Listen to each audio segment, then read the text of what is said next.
Welcome, friends, to my organizing series this month. I hope you're enjoying the videos that I've put out about organizing your craft space. For over 30 years, I've sent my photos out to be printed, but I never really loved the prints that I was getting back, especially in recent years. They just weren't deep enough and rich enough. The colors were just not quite there, what I hoped for, and they were not as crisp as I would have liked. And so I kind of started looking into photo printers. I had really resisted that big time. I kept thinking that I can find a great developer and it would be less expensive. But now that my husband purchased this photo printer a few years ago for Mother's Day, it's been a game changer in how I scrapbook. And so I know I'm a little late to the party, but I wanted to share with you some of the things that I love about my printer and some of the advantages for you in printing at home. I do use my printer for a lot of things outside of scrapbooking, and it's so handy to have something at home that's a high quality printer that you can use at the last moment. Last Saturday, we were having a bridal shower, and in our family, we have a tradition that the prospective groom will write out the top 10 things he loves about his future bride. And I type those out and print them out and frame it as a gift. And guess what? It wasn't done yet. And Saturday morning, I'm out there printing, framing, wrapping, and there we go. I mean, a lot of my life happens in the last minute. So if you're like me, you might really enjoy having your own color printer at home. Something I've learned about myself is editing photos is one of my least favorite chores. I just don't enjoy it that much. I can do it for a few minutes, but I found now I have 2 monitors at home, and if I can put on a movie or watch the Olympics and edit, I'm in a much better mood. When I have more control in a situation, it means less stress for me, and I really value that. If you have a printer you love, great, use it. But I wanted to take a few minutes to tell you about my printer and the reasons why I love it so much. This is my Canon printer, and it's the Canon TS9521C, and it is about just under 19 inches wide and about 23 inches in depth here. When you pull this little tray out, all you have to do is turn it on and off with this little switch right here. Press it so that it will turn on, and then take your photo paper and lift up the tray in the back and set it right in there. So you can see this tray in the back just has those little blue guards, and it will adjust to whatever size photo paper you put inside. On Google Photos. So I come here to the little hamburger, go to Photos, scroll down to the one I want, click on it, and then if you're on a PC, you hit Control P to print. And that's really all you have to do. It'll bring up your picture for you. I think if you're on a Mac, it's Command P for the same kind of thing. So you can see here, it will show your printers and make sure it's on the right one. Pages, copies, landscape or portrait. I want landscape. I definitely want color. If you click on more settings, you can check your paper size. And then just come down here and hit print.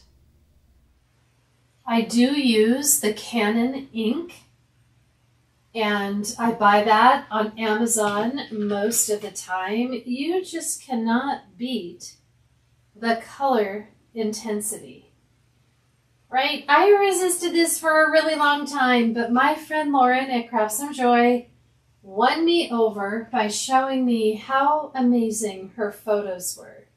So she introduced me to this system and how it takes good ink to get those vibrant colors and also really good quality photo paper. So she turned me on to Red River photo paper, and I love it.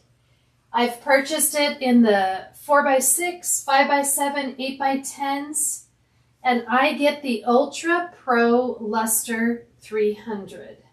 So let me bring that up so that you can see.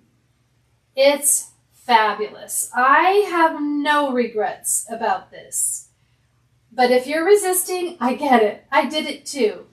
If you have a place that you go to and you love the developing, then go for it. Just do a boatload at a time so you can focus on one task, editing, printing, and then scrapbooking. It will save you time in the long run. But the advantages for me in printing at home, I can print something at a moment's notice. It's instant gratification. And like I said, I often live in the last moment, so it works for me. You can also print in the exact size that you want to. I have loved 4x6 photos, but I find it more interesting if I can mix it up on my page. Sometimes I do 2 3x4s and cut them in the middle and put them below my 4x6 or above. Sometimes I like to do smaller pictures, and you can fit these smaller pictures underneath a 4x6 as well. So I like trying some different things just for variety. Another thing that I love to do is add a layer of text if you want to. So let me bring that up. My layer of text is very soft. It's in the sky, but it talks about our weekend at Bear Lake, and I match the colors so that the text doesn't overtake the photo, but it's there. Here's my title, and here's my little divider, and then a little bit of the story, and it's right on the photo before I print. So if you like doing some different effects, you might really enjoy this. Like this is going to be a 4x4, so I will trim off a little. Let me see if you can see. Bring it up to the camera a little so you can see there's a light layer of text in a circle around this darling boy's head. So you can write whatever you want and you can put it wherever you want. And I just think that's really fun. So I have a class on how to use Canva. Canva is a free online design tool. All you do is go to makesweetmemories.com and click on classes, and you can register and start your class right away there. And you can learn how to make all of these adjustments before you print. So I only print what I need, and that's less waste. Another thing that I love to do is just use one of these photo 4x6s or even white cardstock sometimes and do my journaling. When I have a big story to tell, the only way to do that sometimes is to type it so that you can fit it in the space that you have. So if you would like to learn how to do it, go find this simple class on makesweetmemories.com. It's called Scrap Smart with Canva, and it's under the Classes tab. You can register there. Everything's right there for you, and you have continual access to it. There is video instruction for each lesson and color handouts that you can print out. So it's a really fun way to add some interest to your albums, and You can do this before you print your photos, either at home, or you can do the same thing and send it somewhere to be printed if you choose. Another thing that is critical is you need to have a place to store your photos until you're ready to scrapbook them. They need a home. And scrapbooking happens in different segments, right? There's a series of steps here. Sometimes you're just editing, then you're printing. You need a place to put those pictures so that they don't end up all over your workspace. I've had friends whose basements have flooded. And if I had to leave my house quickly, I could put the lid on this, and it has a little tie on the side here to keep things in place. And I really like that. This is a storage box from Creative Memories, and it's called a Power Sort box. It has a little tab in the front where you can put a little card and remind yourself what's in this box, because it is modular and they will stack on top of each other.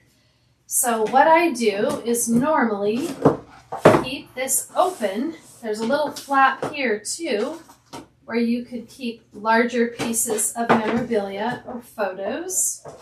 But I usually keep it open like this, so after I print, I have a section for the projects that I'm currently working on. And there are 6 little compartments in the Power Sort box, and each one holds 200 photos. So I could take one out and just deal with those. But what I tend to do here, like here's my Christmas book. All of my Christmas pictures are scrapped from last year. If I had any extra, I stick it behind the little divider here. These are plastic dividers, and you get 6 with this. You can write with a pencil, or you can use your label maker and make little labels for yourself. But those go inside, so that one's good. I have a grandkids book that's going. I have my Mondays with Mom book that's going. So I can take those and print them, and they have a home until I'm ready to deal with them. That is really important. This box is made from a safe plastic, from polypropylene plastic, and it's water resistant. And so if anything happened, you know, like I said, I had a friend who had her basement flood. You could grab these and take them with you, snap the lid on them, stack them, and you're out the door. So I prefer this to the cardboard or the paper boxes, but you can use whatever fits you. Description box. Again, it's called a Power Sort box. Another option are the large plastic containers. Creative Memories used to make these. You might find them with other companies, maybe Art Bin, something like that would have large ones. You just want to make sure you have really good clasps right here so that they stay snap shut. Creative Memories has a smaller box, a 5 by 7 inch box now, and some people use these for photos. I tend to use them for organizing my small things, for my adhesives, for pens, for things like that. If you like the idea of putting your memorabilia and your pictures together, there are accordion files that Creative Memories makes as well. Of an accordion type file, like this one, it has a little notch here at the bottom where you can close it, and it has a little strip here that you could label by putting some cardstock in there. And then there are little tabs here, and this is useful if you're trying to organize memorabilia and photos together, as long as this is a short-term storage solution. Sometimes people go on a trip and they want day 1, day 2, day 3, or you're looking at organizing larger photos, this can work too for a storage solution. But the most important thing is that your photos have a home and you know where they are, so that when it's time to scrap, you can grab it and get going. Take a look on my channel on YouTube, Make Sweet Memories with Jeanette, and if you're enjoying this content, I would love it if you give me a thumbs up and subscribe and hit the bell so you know when a new video is released. Thanks for watching.